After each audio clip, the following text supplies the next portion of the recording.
Ito ay rated SPG, striktong patnubay at gabay ng magulang ang kailangan. Ang plano nga ni Olga ay maglaylo muna si David kay Ramon. Gusto ni Olga na si Ramon ang maghabol kay David. Hindi na kasi pwedeng pumunta si David sa mansyon ni Ramon dahil doon natitira si Mokang. Wala namang magagawa si David kundi sundin ang plano ni Olga. Ngunit habang nagdadaan ang mga araw ay naiinip na si David. Iniisip niyang mapupunta lang sa wala ang kanyang mga pinaghirapan.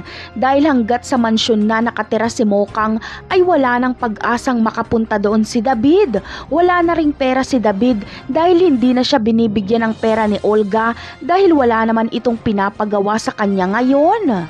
Sa kabilang banda naman ay kahit papaano ay gusto talaga ni Ramon na makilala ng asawa niyang si Monique ang kanyang anak. At dahil ayaw pumunta ni David sa mansyon ay naisip ni Ramon na makipagkita na lang sa kanyang anak. Isasama ni Ramon si Monique pero hindi niya sasabihin sa kanyang anak. Kaya naman mabubulaga si David dahil kasama ni Ramon si Mokang at makikita siya nito. Ang gusto lang ni Ramon ay makilala ng kanyang asawa ang kanyang anak.